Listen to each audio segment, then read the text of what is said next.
Un proverbe arabe dit que c'est de la confiance que naît la trahison. Sorcier, sorcière, étudiant en magie, bonsoir. S'il y a bien un personnage dans la saga qui a joué à merveille son rôle d'agent double et qui au passage a rendu fou de nombreux lecteurs, c'est bien Severus Rogue. Il faut dire qu'il était laborieux de savoir sur quel pied danser avec lui. Une fois du côté de Albus Dumbledore et puis une autre du côté du Seigneur des Ténèbres. C'est qu'il nous a bien fait tourner en bourrique au même titre que Harry, ce cher professeur Rogue. Et il est très impressionnant de constater que s'il a réussi à duper de nombreux lecteurs et personnages dans la saga, il a aussi réussi à produire un tour magistral, celui d'obtenir la confiance du plus terrible sorcier des îles britanniques. Mais Voldemort avait-il vraiment une confiance aveugle en Severus Rogue? Ne s'est-il jamais posé des questions sur la véracité des propos de Severus? Et surtout, n'a-t-il jamais remarqué que son mange-mort utilisait l'art de protéger son esprit pour éviter toute intrusion de sa part? Eh bien, c'est exactement ce que nous allons voir. Allez, installez-vous confortablement, prenez de quoi boire et grignoter, et n'oubliez pas de vous abonner, c'est important. C'est parti pour comprendre pourquoi Voldemort avait tant confiance en Severus Rogue. Pour commencer, il faut bien garder en tête que ce n'est pas en claquant des doigts que Severus Rogue a obtenu la confiance de son maître. Comme tout mange-mort le sait, il est difficile d'obtenir les faveurs du Seigneur des Ténèbres, et une fois obtenu, rien n'est gagné, car perdre ses faveurs était finalement bien plus facile que de les obtenir, la moindre erreur pouvant coûter sa place de chouchou. Et autant vous dire que les mange-morts l'ont bien compris au moment où le Seigneur des Ténèbres a refait surface, et qu'il a manifesté son mécontentement contre ces derniers qui ne l'avaient pas cherché durant toutes ces années. Et je vous laisse imaginer la tête qu'a fait le Seigneur des Ténèbres lorsqu'il a constaté que son cher mange-mort espion, pas Augustus Rockwood car ce dernier était en prison mais bien Severus Rogue, était aux abonnés absents. Oui, ça ne devait pas être beau à voir. On peut dire que Severus était dans de beaux draps. Lord Voldemort dira d'ailleurs dans Harry Potter et la Coupe de Feu: ici, dit-il, il manque 6 mange-morts. 3 sont morts à mon service. Un autre a été trop lâche pour revenir, il le payera. Un autre m'a quitté définitivement, il sera tué bien entendu. Quant au dernier, il reste mon plus fidèle serviteur et travaille déjà pour moi. Je vous l'ai dit, Severus était vraiment dans un sacré pétrin. La déduction étant assez simple. Si Igor Karkaroff était le mange-mort trop lâche pour revenir et que Barty Croupton Jr. était le plus fidèle serviteur qui travaillait déjà pour Lord Voldemort, Severus Rogue était celui que le Seigneur des Ténèbres pensait avoir perdu définitivement et qui devait par conséquent être tué. On ne peut pas vraiment dire qu'à ce moment de l'histoire régnait une confiance inébranlable entre Lord Voldemort et Severus Rogue. Mais alors, comment a-t-il fait pour redevenir l'un des plus précieux mange-morts du Seigneur des Ténèbres si ce dernier voulait au départ le tuer? Eh bien, c'est assez simple. Comme il l'explique très bien à Bellatrix quelques années plus tard dans Harry Potter et le Prince de Sang Mêlé.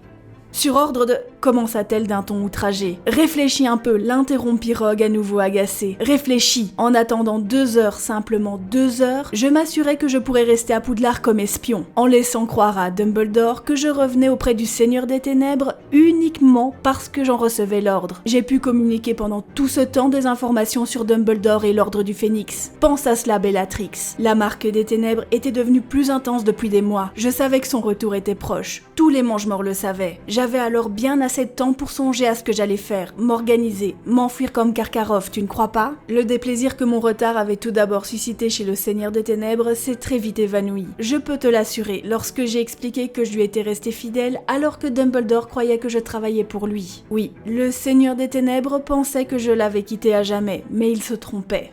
Et oui, on peut dire que Severus Rogue faisait honneur à sa maison vu les ruses utilisées et la détermination dont il a fait preuve pour duper tout le monde. Il avait réponse à tout. Il savait justifier son absence au cimetière, son absence lors de la mission de la récupération de la prophétie, du peu d'indices qu'il donna sur l'ordre du Phénix, et même du pourquoi il n'avait pas tué Harry Potter alors qu'il l'avait à sa merci durant des années. Severus Rogue était vraiment un sorcier ingénieux et d'une habileté à manipuler les autres assez impressionnante, et il savait exactement comment déstabiliser les autres mange-morts pour les mettre dans sa poche, et prouver ainsi ô combien il était un atout indispensable au Seigneur des Ténèbres, car laisser les commérages à son encontre aller bon train au sein du cercle des mange-morts aurait pu instiller le doute dans l'esprit de leur maître, et par conséquent l'empêcher d'atteindre la confiance qu'il voulait instaurer entre eux. Et en parlant de confiance et de manipulation, parlons d'un autre aspect important à mettre en lumière, la manipulation et la protection mentale dans la pratique magique, ou autrement dit, l'art de la légilimancie et de l'occlumencie. Si nous savons pertinemment que Lord Voldemort est un expert de la légilimancie, il est assez difficile de comprendre comment il est passé à côté du fait que Severus Rogue utilisait l'occlumencie pour se protéger de cette invasion mentale et passer ainsi à travers les mailles du filet. Mais à vrai dire, c'est bien plus compliqué que cela, car l'art de l'occlumencie n'est pas simplement le fait de débloquer ou bloquer ses pensées comme une porte que l'on ouvre et que l'on ferme. C'est bien plus subtil que ça. Il existe différents niveaux de pratique. Le premier étant bien entendu de fermer son esprit. C'est notamment ce qu'essayait d'apprendre Severus à Harry. Et les suivants, servant à distraire, manipuler ou envoyer vers de fausses pistes son assaillant. Et c'est là tout un art que Severus maniait à la perfection. Il a donc utilisé ses capacités de protection bien plus habilement qu'en protégeant simplement son esprit et rendant la possibilité de détecter cette protection quasi inexistante. Sa technique était très probablement simple et efficace. Laisser Voldemort pénétrer son esprit par la force comme il savait si bien le faire, tout en ne lui montrant que ce qu'il voulait qu'il voie. Des choses véritables, sincères mais triées sur le tas, exagérant ainsi chaque aspect inspecté par Lord Voldemort dans l'esprit de Severus. Sans aucun mensonge, il pouvait lui montrer son favoritisme évident pour les petits sangs purs, ou plutôt les serpentards en général, le traitement horrible qu'il infligeait aux Némoldus ou Sandbourbe, comme par exemple les remarques infâmes qu'il balançait à la tête de Hermione et autres élèves, et surtout la persécution et le traitement à vomir qu'il infligeait à Harry Potter et ses amis, accompagnant bien évidemment chaque situation à ses sentiments rattachés, la colère, la rancœur, la satisfaction et j'en passe, rendant ainsi l'effet authentique et diminuant drastiquement la méfiance du Seigneur des Ténèbres à son égard. Il faut comprendre que Severus était prêt à en découdre. Il l'a dit lui-même, il savait pertinemment qu'il allait devoir répondre de ses actes au Seigneur des Ténèbres. Il a donc choisi méticuleusement chaque souvenir, chaque fait avéré qu'il allait lui montrer et cacher habilement ce qu'il souhaitait garder pour lui. Et il est également envisageable qu'il préparât des parades pour renvoyer Voldemort vers des notions qu'il ne pouvait comprendre, comme par exemple l'amour et la dévotion qu'il portait à Lily. Et c'était particulièrement ingénieux, car en ne mentant pas, il n'a jamais créé de fluctuations dans son esprit, laissant de fait aucunement la possibilité d'être démasqué. Une belle manœuvre de Severus Rogue pour instaurer de la confiance et une certaine proximité avec Lord Voldemort. Une manœuvre qu'il a continué à exploiter au fil de leur conversation et qui a permis de solidifier leur relation. Severus savait qu'au moindre mensonge, Lord Voldemort pourrait déceler le poteau rose et qu'il pourrait perdre à tout jamais sa confiance. Il était donc préférable de jouer sur la sincérité. Il n'a de fait pas menti lorsqu'il lui a dit qu'il ne l'avait pas cherché après sa mort présumée à Godric Hollow parce qu'il le pensait anéanti. Il n'a pas menti non plus quand il a dit qu'il avait entravé les plans de Quirrell parce qu'il ignorait complètement qu'il s'agissait des plans du Seigneur des Ténèbres. Et Severus n'a pas hésité non plus à transmettre les activités des plus nébuleuses d'Albus Dumbledore qu'il avait soi-disant espionné. Il faut dire que c'était une sacrée aubaine que Dumbledore soit un petit cachotier et mette souvent de côté Severus Rogue dans ses investigations, car cela a non seulement permis à Severus de ne pas mentir et de donner des indices des plus flous sur ce qu'il savait réellement et de montrer au Seigneur des Ténèbres son agacement évident de ne pas être dans les petits secrets du directeur de Poudlard. Comment douter de sa parole après ça ?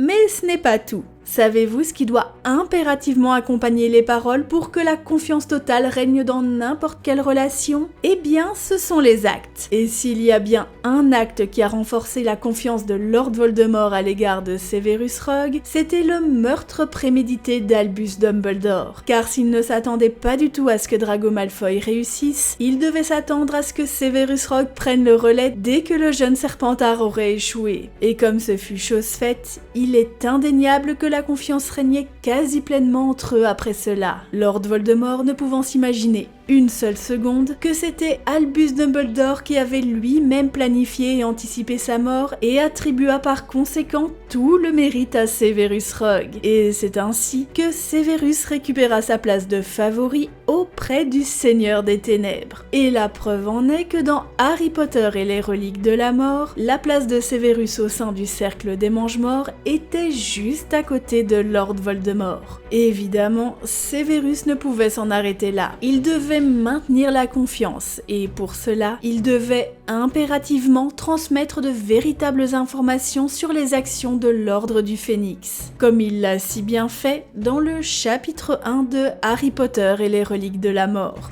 Maître, l'Ordre du Phénix a l'intention d'emmener Harry Potter hors de la cachette où il est actuellement en sûreté samedi prochain, à la tombée du jour. Bien.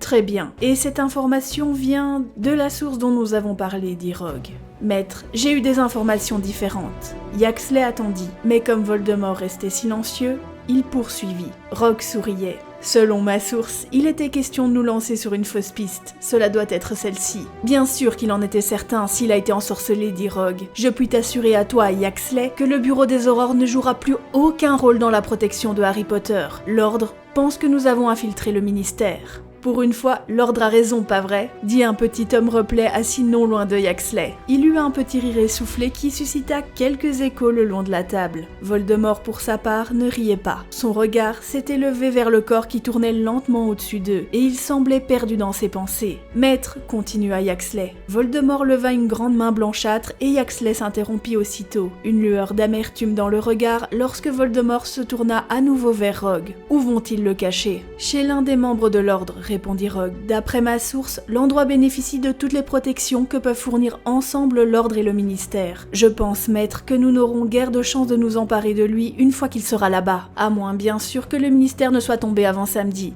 Encore un coup de génie qui renforça le lien de confiance établi entre Severus Rogue et Lord Voldemort. Pour conclure, on peut totalement comprendre comment Lord Voldemort a pu faire confiance à Severus Rogue. Il est clair qu'il ne se doutait pas que son mange-mort de génie pourrait un jour retourner l'intégralité de ses atouts contre lui. Un retournement de situation incroyablement rusé et qui, selon moi, est parfois un peu trop sous-estimé dans la saga.